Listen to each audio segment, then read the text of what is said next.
Welcome back, everyone. Thanks a lot for coming back. Thanks a lot for sticking with me through this somewhat dry period of kind of a lack of videos, but it is finally warm here in Wisconsin, and the race season's in full swing.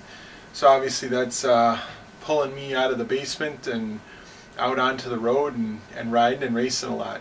So, but it is almost Father's Day weekend, and got me to thinking. You know, I think it's about time that I introduce the reason I am a father, or one of the reasons I am a father, one of the three reasons. This is my son Josh, and this is his first YouTube video. He and his sisters have shot a lot of stuff that they haven't edited yet and put up on YouTube, but so this will be his first official on YouTube video.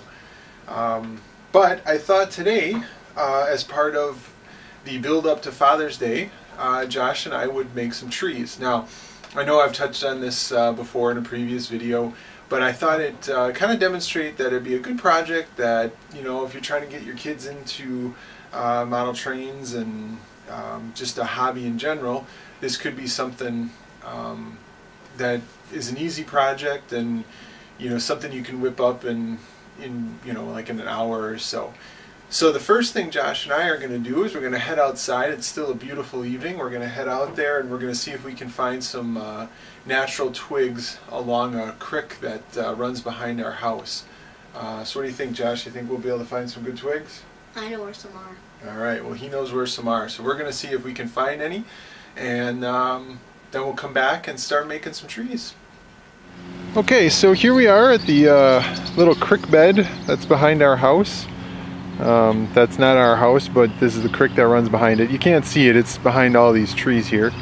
But it's a good place to find twigs and whatnot. So you can see my son found quite a few of them. So we'll end up breaking these apart, and once we get back to the house, making trees out of them. But I've kind of just come in here and I start searching for things like this here. You can see this this tree has got a lot of good structure to it. It's really a bush or something, and but it's kind of dead and it's perfect. It's not too brittle, but it's kind of got a branch structure. Makes it easy to wrap the polyfiber around.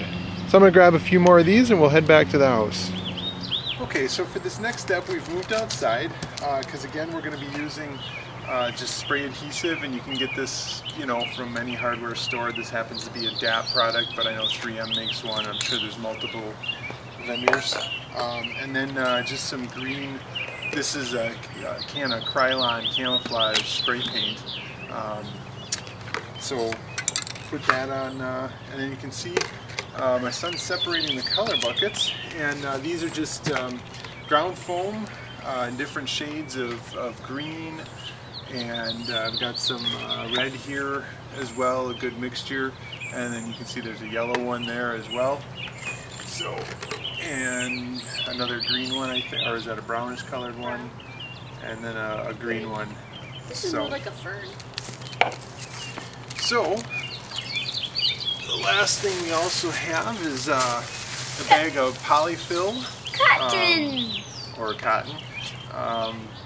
And what we'll end up having to do is we'll end up taking these and teasing them out again, just to create little pieces like this, and then we'll wrap these around the wooden armatures that we're about to make. So, as you can see, we collected a whole bunch of good armatures. Now obviously this would be way too big of a tree. We're not going to use this one. So I've got a pair of just cutters, and what we'll do is we'll just come in and snip it off where we think would be a good spot for a tree. Where'd that one go? He went over here. That one's flying. You know, safety glasses might be a good thing, but we'll risk it. Yeah, I want to be spiked.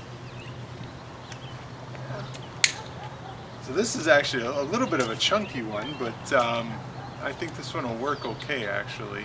So we'll go ahead and I like to don some gloves for this just because the spray seems to go everywhere and I really don't feel like dealing with sticky fingers for the rest of the night.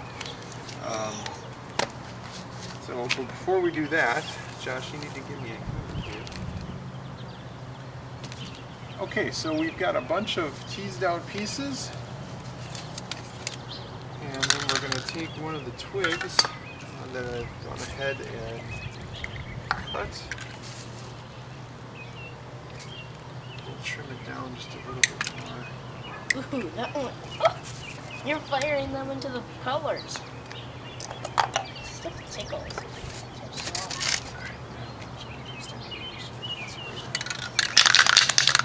Alright, so this is just to spray it.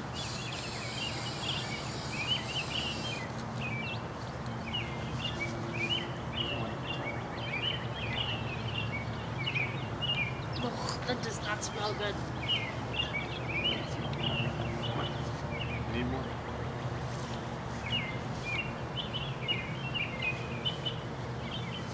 It looks like a white tree. That's why we have the green spray paint. I only got one of them.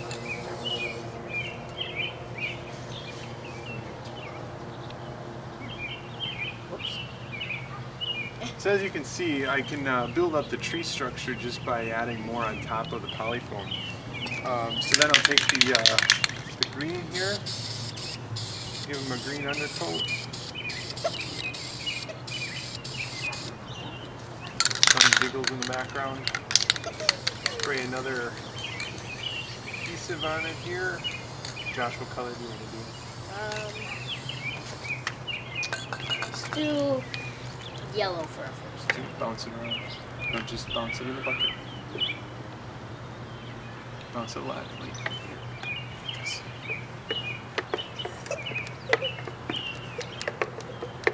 If you need to, just take a hand and sprinkle it on.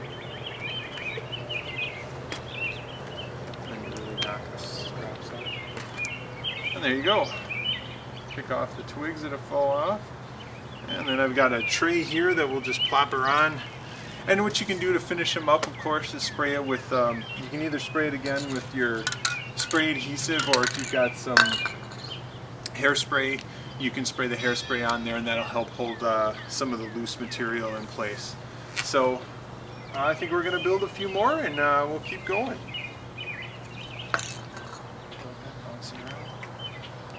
And just use the bucket, turn the bucket. There you go. And then a few missing parts, yeah, sprinkle it on.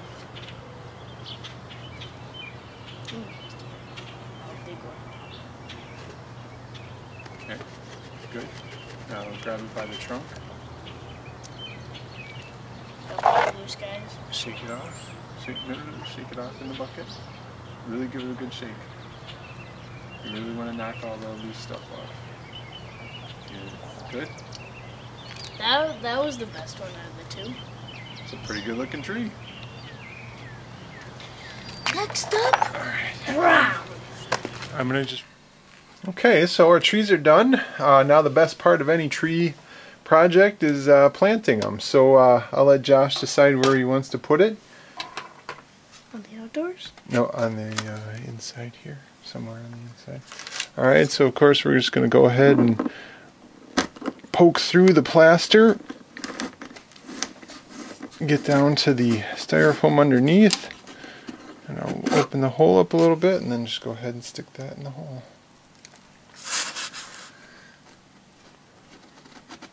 And there we go. One planted tree. We made about a half dozen, I think 8 of them. Not a bad project we've been working at it for about an hour, so not bad. I got to come back and do some scenery work in here, but for now we've got some trees that will be ready to go in. Alright, well, here we go. We've got a tray full of trees, kind of like a cooking show. We've got the finished product and ready to show it off. Don't want to block Josh's head off there. But you can see we've got a couple different kinds, and Josh actually was pretty good with the colors here. You can see this one's got a little bit of green, a little bit of brown, so a tree that's possibly changing over in the fall colors. And then we've got some solid green ones and yellow ones and red ones. So a great start. We've got a lot of twigs left. I actually ran out of spray adhesive, unfortunately, so we got kind of stuck. But so that was a quick, easy project. I think we were working at it for about an hour or so, including the walk to the creek bed to get the twigs, and then trimming them and spraying and everything. So we're pretty easy project, and now I've got a bunch of good trees to plant when we get around to it. So thanks again, everyone. I know this is a pretty quick video, and in some regards somewhat of a repeat of a video that I've done in the past. But I thought it'd be good for Father's Day to show off a project that my son and I can work on together, and hopefully the start of many that we can work on together on our model trains, and things for the future. I do have some stuff that I started shooting. I haven't gotten around to finishing it yet, but I've got both of my steel truss bridges finished. They're in primer colors, so these are ready for a coat of black. And then I'm working on the river scene. That's actually what I started shooting, but I haven't made enough progress on it to get a video up and going. So hopefully that'll be the next one. So, and as always, Modeler Man Mike had his first live chat and video session a couple weeks ago, I think. And I believe it was a good 2-hour program, so I didn't get to watch it all yet. I've been trying to watch some of it. Pretty interesting. I'm excited to be part of that on July 2nd, so look for me then. And hopefully racing season, we're about to hit one of the hardest weeks coming up. It'll be 10 days of racing, a race a day, and then after that things taper down a little bit, and then I'll just be riding for, well, it's always fun, but I'll be riding more for fun then. So thanks a lot, everyone. Happy Father's Day to everyone out there, and thanks as always to the subscribers and everybody who's watching my videos. I really appreciate the support. So again, happy Father's Day to everyone out there. Next up, Brown.